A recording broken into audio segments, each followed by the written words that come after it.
and I am the Regional Recruitment Advisor for East Africa. And today I'm joined by one of our international students, Shemi, who will let introduce herself. Okay, so I'm Shemi. I'm a second year nursing student at the University of Windsor, and I'm from Nigeria. Thank you so much, Shemi. I'm excited to have you here. And for the students watching our session, Shemi and I will be chatting about the international student experience from her perspective. Before we begin, I'd like to just highlight the topics we'll be addressing. We'll get to know what made her choose University of Windsor, how she was able to transition once she arrived in Canada, how academics are, the general campus life, and we'll also touch on the financial lessons and the practical lessons she learned as she settled in Windsor. So, Shami, just jumping right into it. So, tell me, when you were doing your research back in Nigeria, what was the most compelling factor that made you choose University of Windsor over other Canadian institutions and basically other international options? Okay, so for me, I applied to schools in the States and schools in Canada. And the reason why I chose the University of Windsor is because initially I was a biomedical science major. I always wanted to be a nursing major, but I was told that you couldn't be a nursing major as an international student, which I found out eventually is false because there's a 1% chance you can be a nursing major. But I would say I chose the University of Windsor because, first off, because of the hands on experience. The University of Windsor is one of the top leading universities in Canada when it comes to undergraduate research. And I feel like that's something like a lot of universities out there do not give you because they believe you have to go to grad school or do your master's to get hands-on experience. And that was something I really need, especially for like I've always been in the STEM area, first of biomedical science and now nursing. So I do need my hands-on experience before going into professional field or before advancing my education. So that was one of the reasons. Secondly, I would say the faculty to student ratio. So in my high school, it was just 9 students in my class. So I've been used to very tiny classes, right? Mm-hmm. So when I heard like the faculty to student ratio at the university was 29 to 1, that means like there's about 29 students per Yes. one professor. That made me feel Mm-hmm. safer because it's a tinier environment. That means you can get to build a bond with your professor and you can build a connection. So it was a huge factor for me because it was like, okay, I can still be in like reasonable class sizes rather than having like a professors to student ratio of like 100 to 1, 200 to 1. In situations like that, you don't even have the time to build connections with your professor. And lastly, I would say, because it's like, for me, I've got family in the States and family in Canada, so it's like right in the middle of them. So I have like a support. Exactly. I have my support system like built around me, if that makes sense, because my family is over in Nigeria, but I still have family, from the States that can come visit, and then from Canada. And because it's in the middle of Canada and the States, the diversity is just amazing. So I would say like those are the four major factors why I chose the university. Right. Okay, that's really good. That's actually more than I would have thought of because I only thought of location and that's it. But when you jump into just the programs, the class sizes, also being that you came from students who were nine in a class. My school was like 60 students. So 9 to 29 students, which is not very common in huge public universities, Yeah. is really spot on and was perfect for you. And sometimes I find like it's easier for you to transition to Yeah. basically the Canadian curriculum. Okay, so you choose Windsor, you arrive into Canada, you drive down or fly down to or take a train down to Windsor from Toronto. What did you experience any cultural shocks when you got to Windsor? And if you've overcome it, share your secrets. Okay. I would say like when I first got here, everyone was super nice. Like, I don't know how to explain. It was Right? technically a cultural shock. Everyone was like, "Hi, how are you doing? Hi, how are you doing?" In my country, people are nice, but everyone is so used to going around with their business. It's like, okay, Mind you, yeah. Mm-hmm. everyone's so used to minding their business. So people Yeah. coming up to me to say, "Hi, how are you doing? Oh my goodness, I love your necklace." I was like, "Oh, that means a lot." It feels so good and it's genuine. It's really not coming from a Yeah. place where someone has ulterior motives. It's Hmm. really just they're nice. And for me, it was also shocking because I came from Kenya and we did a few trainings and we were in Canada for a while. and everyone is just, have you tried out this new spot? Don't leave until you try this. And you're just like, Yeah. thank you so much. I didn't know, but thank you. They're just super nice. So how did I get over it? Well, I feel like Yeah, or kindness is used not to it. something. Yeah, it's not something I want to get over. I don't want people to be No. mean to me.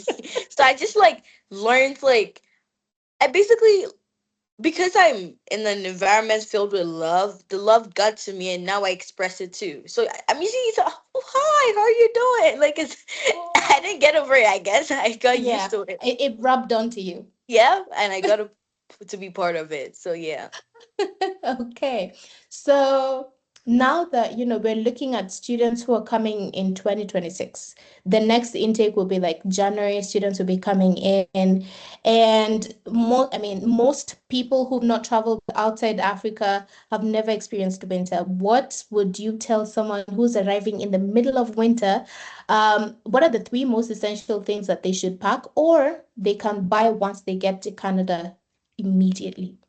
Okay, so first up, I would advise you to get a jacket, a Mhm. winter jacket, a proper winter jacket, because sometimes the temperature falls as low as -20. And you do not want to, like, winter's one weather. Okay, so maybe because I'm a nursing student, I just know there's so many health conditions. You can get like Mm-hmm. frostbite, there's so much Yep. you can get Mm-hmm. because of winter. So I would say like Yeah. you should always be warm. So first off, winter jacket, you want to make sure you're cozy, you're warm. Mm-hmm. Yeah. Secondly, I would advise to get thermals. Okay, so usually people wear like 3 layers of clothes and then wear their jacket. Yeah. They still feel cold. But getting thermals, you just need like 1 to 2 layers of clothes before your jacket. They come in form of, they come in form of tights and like just bodysuit tops, but Yeah. they keep you Okay. warm. They're tailored in a way that they keep you warm the entire day. So you'd want to get that so you don't feel choked up with your 4 layers of clothes, You're 5 layers of walking clothes. around like this. Exactly. And then boom, when it eventually gets hot, you're like, oh, this is so hot, and they start taking off Yeah. your 5 layers of clothes. Yeah. Even when you want to Mm-hmm. pee, like Yeah. Oh my God. Yeah, I didn't even think about that. Yeah. Okay. that's gonna be That's so such a true. hassle. Yeah. And then the last thing I would advise people to get is actual shoes. So I have this friend who got here. She's an international student. She didn't bring actual shoes. She came with like she came with slippers. And I do understand that because in Nigeria it doesn't snow, so most of us, would wear like a Open. yeah, high top slippers or just slippers in general. So she came with only slippers. And like I said, there's frostbite. And when you do not want to get frostbite because you could Lose potentially your. lose. Yeah. Yeah. Mm-hmm. you, you could put it like it's just something you don't want to have to do. You don't want to go into the hospital during the cold because I feel like it's gonna be a bit harder to heal than when Yes. it's warm. So like just make sure you have proper shoes that would actually protect your feet from from the snow in general. But I just want to say, like, I know there's a lot of like people have shared a lot of false narratives about the snow. Oh, it's that it's bad. Promise you, I'm here to deconstruct the false narratives. First up, Mm-hmm. it doesn't snow every day, so it's literally not as bad as you would think. It's an Yeah. amazing weather. You have snow. You can have a snow fight with your friends, but it's actually not as bad as you think it is. Okay. One thing I'll mention though, when I'm telling students to get like winter stuff, I can say a jacket and someone just goes and gets a trench coat because it looks nice. Get hiking gear. Like what you see someone wearing to go hike the mountain, maybe that's what you Yeah. need. It doesn't need to be pretty. No. No. It doesn't Hmm. need to be. There's pretty ones, but you need to protect. You need to be warm. Or Yeah. Yeah. fashion can come after you're warm. Spring, summer, fall, your fashion will speak for you. Right Yeah. now, we're keeping warm, and buildings have heatings, all buildings Yes. and cars. Yeah, so I mean, you're only wearing it when you're moving from one place to another, and then you'll take it off. And when the snow hits you, it's wet. So we're looking for also some waterproof gear, maybe? Yes. Okay, Yes. okay. They'll come to us if they have additional questions. Yeah. Yeah. Okay. Now, let's talk about when you arrived in Canada and finding a community. Are there specific clubs or campus spaces that you've been particularly welcomed as a student and mainly as an African student? Okay, so there's actually a lot of clubs in school. Like we have about 200, but there's Mhm, like a couple that made me or was my community when I first started. So first off, we have the BSSC, which is the Black Student Support Coordinator, and this is a mhm. club that like no, it's actually I wouldn't say it's a club. It's a community for every Society, Black okay. student. Yes, for every Black student in school, whether you're Caribbean, African, just every Black student in school. So we have that. Secondly, we do have Chaos. So Chaos is Caribbean and African Student Association, and it's a Mhm. club, so they have events, they have meetings. It's just like it's a little cute community, you go for their events, you get friends, you meet new people. It's just amazing, people from where you are. And Yeah, lastly, there's a more specialized or more precise club, which is ASA. That's the African Students Association. So this is for just Africans. So there's a lot right. of clubs in place, and also there's like tons of clubs for your interests. So let's say you like cooking. There's Big Spoon, Little Spoon, or there's Sweet Tree Serenity. There's just tons of Mhm. clubs to satisfy Yeah, you based off your want and what you like doing. So you're definitely gonna find a community, but for Black people and Africans, you're gonna find a lot of Africans or a lot of people from your country. You're gonna you're gonna be walking one day, and be like, you hear someone you look speak your like one of language, and be mine. like, I know this language. Hi, are you from? Yeah. And boom, you've made a friend. So it's Oh, literally so that's easy. nice. And like in our school, because we really respect the diversity, we have a Black Scholars Institute. So this is a space where it's only Black students. So you literally go there and see a lot of people from your country, make friends. From there, you could, learn about more clubs for your country. There's specific clubs too. It's just amazing. It's very easy to find a community in school. You just have to join clubs based off of your interests. Right. That's nice. That's really nice. Also adds on to the friendliness within Canada. So the diversity that we talked about, which made you choose Windsor, the community itself, there's many different communities and societies. So it's adding on to someone looking at Windsor. Now, since you mentioned food, was it easy to find ingredients or restaurants that reminded you of home? I would say yes. So, Yeah. funny, funny story. So I don't live on residence, and Mhm. like right in front of me, there's a Nigerian restaurant. Like No way. right in front of me is a That is so Nigerian cool. restaurant. So I didn't That find is it so like cool. I don't know. I about there's about there's a couple of Nigerian restaurants in Windsor, but apart from restaurant, there's also tons of African stores. Like I was really surprised with the amount of African stores like we have in Windsor. And another fun fact, because there's so much diversity, large stores like Walmart and Food Basic hold African food. They basically That's yes, I literally went to Food Basics yesterday, and I was seeing like this Nigerian thing, like Abacha said, made in Nigeria, and I was like, whoa! Like I didn't know Food Basics had this. They had like spice cabinets, the international food like section, what? and it had all of that. So it's like no matter where you go, it's gonna remind you of home. There's a lot of African stores. There's a Oh, lot of African restaurants. Everywhere is built for you. It's really amazing. Like I'm so glad I chose here, especially because of diversity. that's really nice. And it's quite funny because most of the time when people are looking to go abroad, they're like, now I have to start carrying spices in my bags. I need to say goodbye to home food. It's good to know that some things that you could get at home, you can also get them there within the community and the town itself. That's really Yep. nice. I love Yep. that. I love to hear that. Okay. Now, looking at now studies. Did anything that was anything different or what was different within the learning styles or the teaching styles at Windsor if you compare it to back home? Okay. I would say first off, I was transitioning from high school to university, so I believe that played a huge factor in like the change in learning style. I would say, but I would Yeah, point out two major things. First off, the professors here they try to teach you to understand. So rather than like rather than like, oh, they come to class and ask you, oh, name 10 parts of the body. They want you I don't know how to explain, but they want you to Yeah. understand stuff Yeah. properly rather than Mm-hmm. cram for a test. Yeah. And That's like pretty good. that's yeah, that was a huge change for me because I well, it's not ideal, but I was used to cramming stuff for tests and just pouring it out, and then when I was done, You forget that was about it. it. Forget Yeah. about it right off. It's like factory reset or something. Like I was so used to that, so like that was a huge jump for me.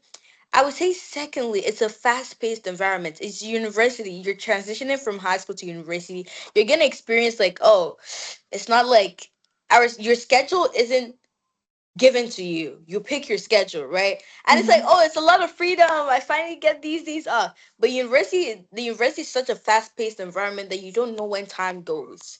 It's like boom. Like we literally started yesterday and I'm done with my second set of midterms. Finals are starting in like 2 to 3 weeks.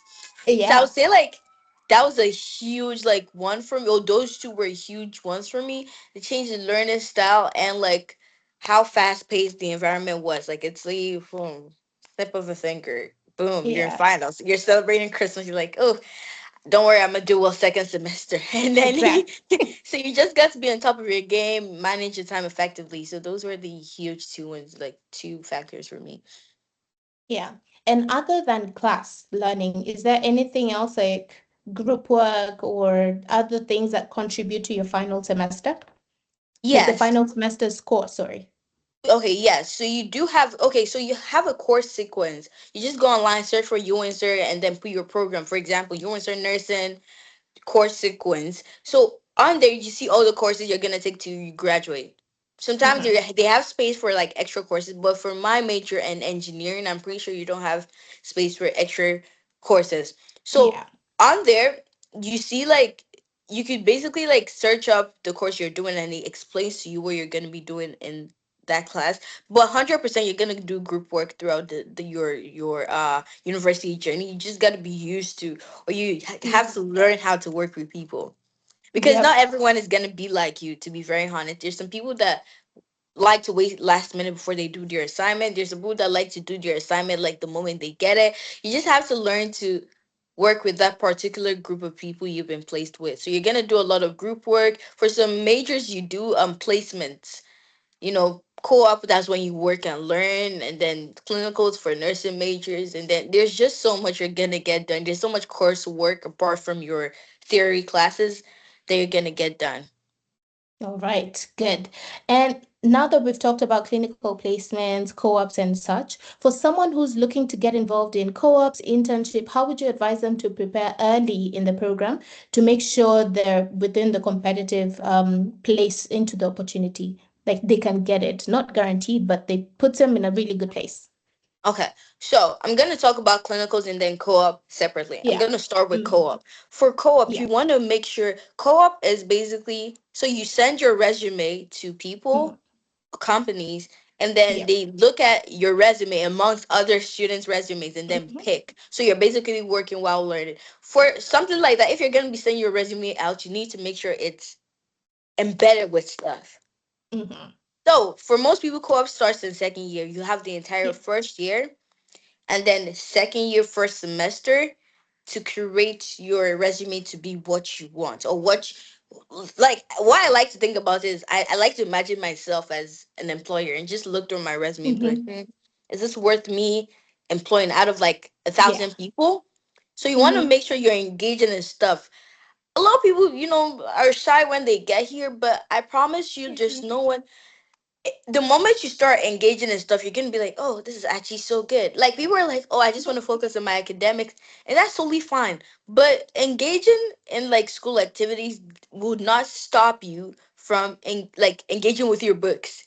It even makes you Mm-hmm. more. It increases increases your chances of graduating. It's a study that was done in school. Like you engaging with in school clubs, school societies, and school activities. So make sure you're engaging. Make sure your grades are like reasonably high. I'm pretty sure for each major there's a minimum average you need to get into co-op. You do not want to fall below that average. And Should be lastly, do not 80%. Yeah, I think it's about 80 to 85%. Yeah. Lastly, do not forget to apply. I know someone who forgot to apply for co-op and couldn't do co-op throughout until he Oh, graduated. You don't oh want to be no. that person. Yeah. Do not forget. Mm-hmm. Put it on Yeah. your, like, remind yourself Calendar. constantly, like, I have to Yeah. apply for co-op. I have to apply for co-op. So it's basically resume, engage in everything, like literally anything, so you can put it on your, resume. And do not forget to apply those three major stuff. You don't necessarily have to do also, when you apply for co-op, you're gonna Yeah. need to apply for co-op visa. So Okay.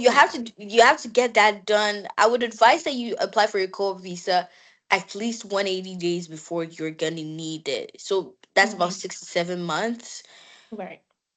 So there's, like, for international students, that's basically an additional thing you have to do, apply for your co-op visa. But we have international student coordinators in school Exactly. that are Yeah. there to help you, but you still need to, Yeah. get your documents in place and all of that. So that's another thing.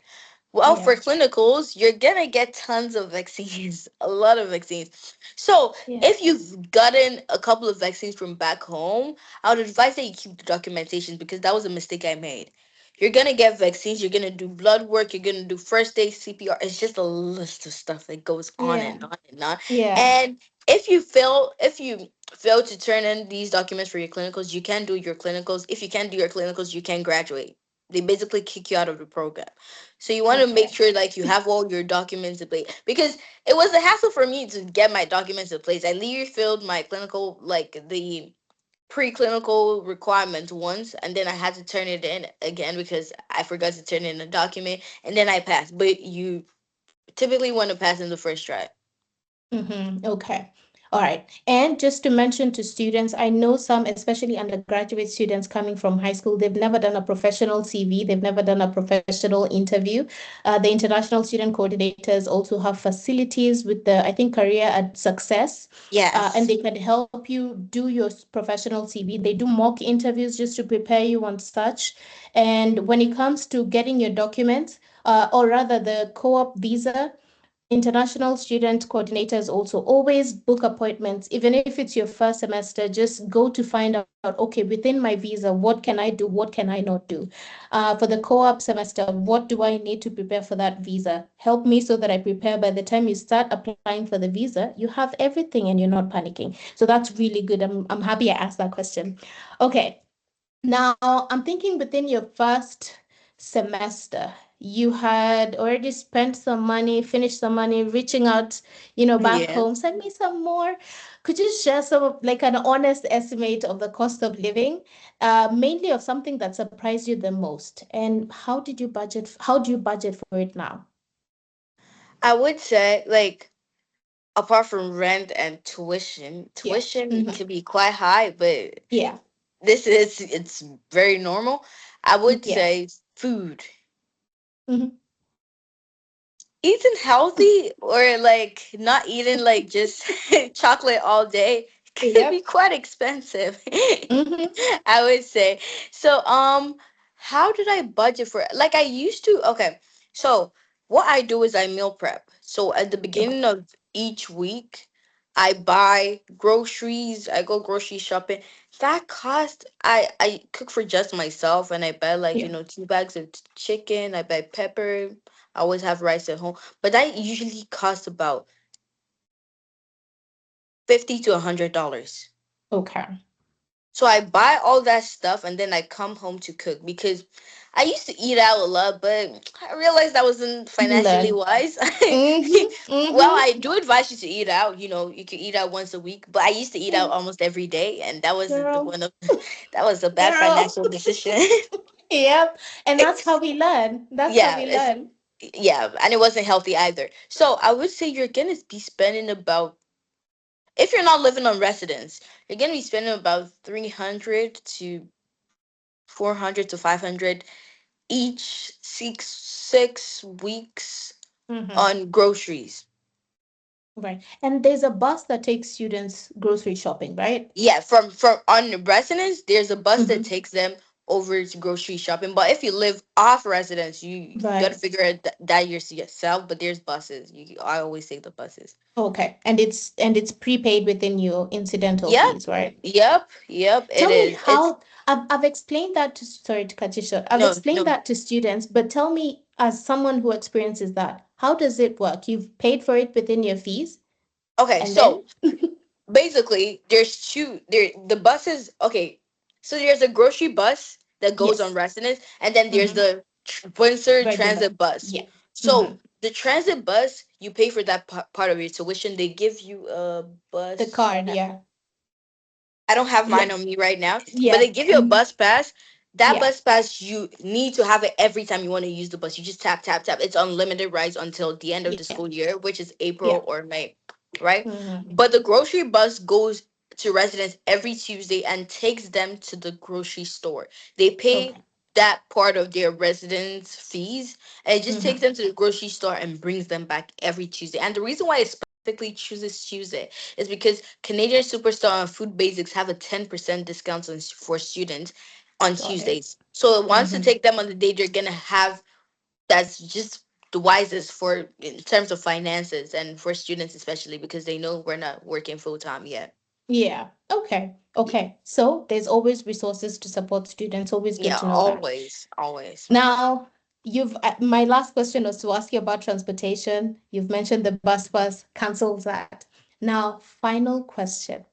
What do you wish you knew before you came to Windsor that you'd like to pass on to someone who's considering coming to Windsor? Mm. I know it's broad, I know. That's a nice one. Okay, I'll just say for students in general.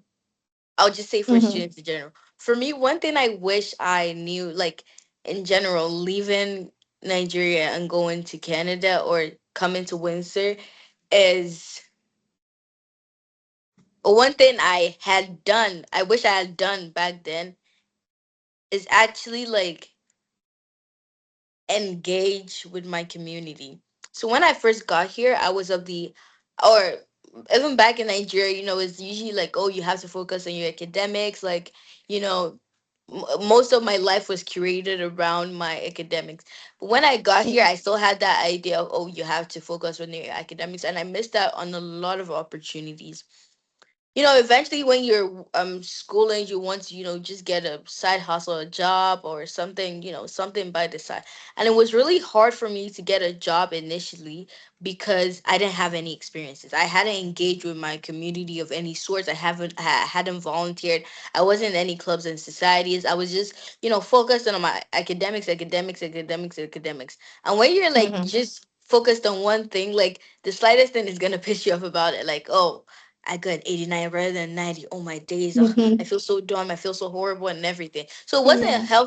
it wasn't a healthy life balance. It wasn't a healthy balance. So I wish I had engaged with my society a bit more because that would have just like brought me building engaging with your community builds builds friendships and everything. So you don't exactly feel lonely even when it's like, when it's Thanksgiving, when it's Yeah.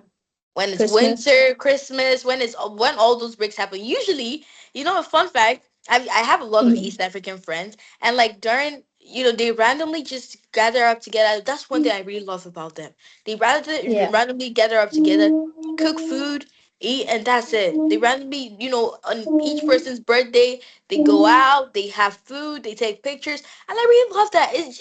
I really admire that from my of my East African friends. So like Mm-hmm. I feel like engaging first off, that's how they found those friends. They engaged with their Mm-hmm. community. Yeah. They went out, they volunteered, Mm-hmm. and they were like, oh, and this person is East African too.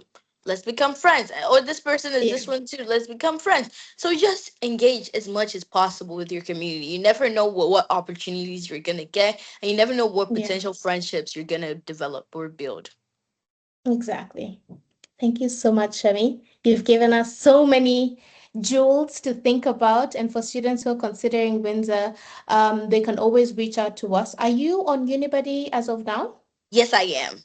Yeah, so you can reach out to either of us on Unibody, should be under the student ambassador start tile, and I'll be under the staff tile. I'm happy to assist you with any questions you may have, assist you with your applications if you're not working with an agent, and feel free to always engage and ask the questions that you may have. Hopefully, they will join us and get to experience Windsor like you have. Hopefully.